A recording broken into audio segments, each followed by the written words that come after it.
this all. Let's see. Yeah. Okay. Let's do verses 20 and 22. We need to add those. This is now, he's changed. He's a changed man. Jacob makes a vow. God, if you will be with me and keep me in this way that I'm going, give me bread to eat and clothing to put on. He's changed now. So that I come back to my father's house in peace, then the Lord will be my God. Then this stone which I've set as a pillar shall be called God's house, and all that you give me I will surely give a tenth to you. Anybody in here ever struck a deal with God? Don't raise your hands. It's rhetorical.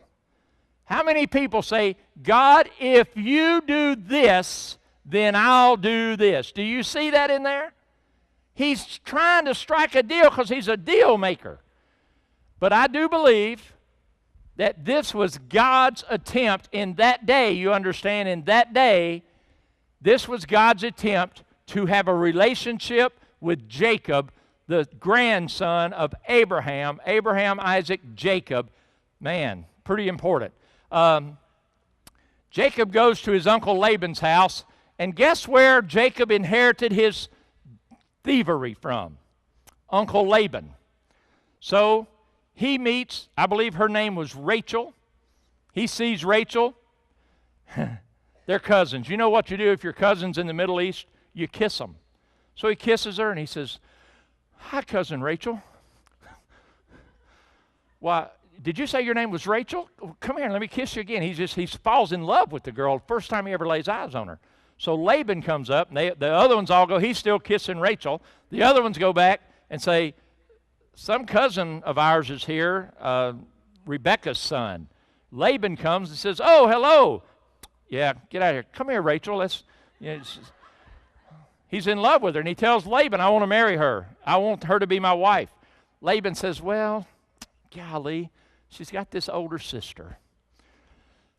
Her name was Leah.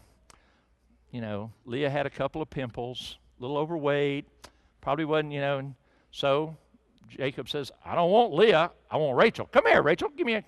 No. So he says, okay, so they have a big wedding. He goes in and going to consummate the wedding, wakes up the next day, and Leah's laying there. Ah!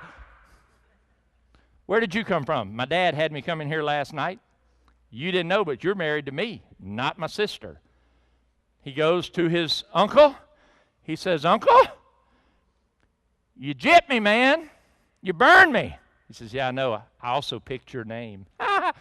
Laban's a crook too.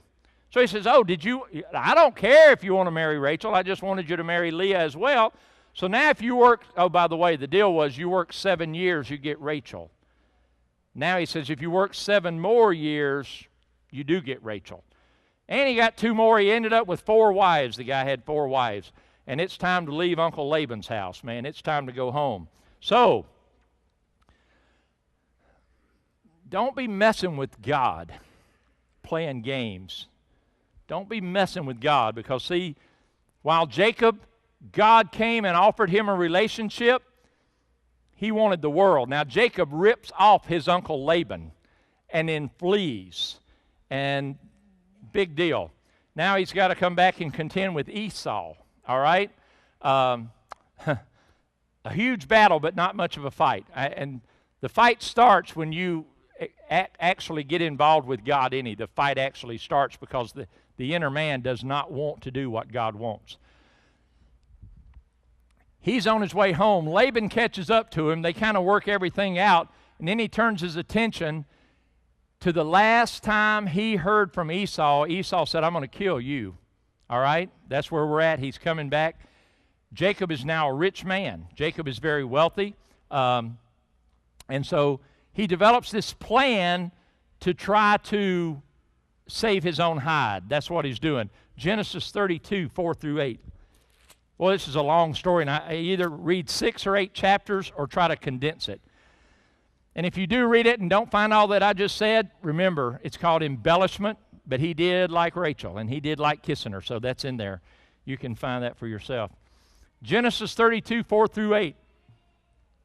He commanded them, saying, speak thus to my lord Esau, little L, not big L. He's meaning be polite. Sir, call him sir when you meet him. Speak thus to my lord Esau. This is your servant Jacob. This is what your servant Jacob says. I have dwelt with Laban and stayed there until now. I have oxen, donkeys, flocks, male, female servants, and I have sent to tell my Lord that I may find favor in your sight. Then the messengers returned to Jacob. They said, we came to your brother Esau, and he's coming to meet you, bringing 400 soldiers with him. That didn't do a lot of good for Jacob. He finds out they're coming all right. Your brother's coming to see you. Got 400 men with him. Jacob is not happy at all. So Jacob was greatly afraid and distressed. Look at now. He divided the people that were with him and the flocks and the herds and the camels into 2 companies. And he said, if Esau comes to the one and attacks it, the other will escape. Is that a great guy or what? He's got his wives and children and his possessions divided up so that some might escape. Now, what he does, and I'm just going to move along here a little bit, he puts them all out in front of him, and he stays in the back by himself. He's got all of his wives and children in front of him, and he's at the very back of the line. Crazy. 21 through 24, just A, but we'll get there. So the present went before him. This is all the stuff he's going to give his brother to try to appease him. But he himself lodged that night in the camp. Then he arose that night, took his 2 wives and his 2 female servants, his 11 sons, crossed over the ford of Jabbok. Then he took them, set them over the brook, and sent over what he had. They're all in a row in front of him. Then Jacob was left alone, and a man wrestled him until the breaking of day. Please note, if you would, the word man is capitalized. Do you see that? A man wrestled with him till the breaking of day. Now, let me just tell you, this is God. When it's capitalized, that means deity, it means God. If you have a man named God in the Bible, what is his name? Jesus. Some of you that did not say that answer, you're going to say, wait, this is in the Old Testament. Jesus is the second person of the triune Godhead. He is God incarnate. He is, from the beginning, God. He did not show up in the book of Matthew. He showed up before the book of Genesis. He is God. So anytime you have God in a human flesh, his name is Jesus. So Jesus shows up to wrestle with Jacob. Now I find this very, very interesting. Let me get the right page up here. What was this wrestling match about? See, I don't know that they literally fought all night. I don't know. They might have locked up a little bit.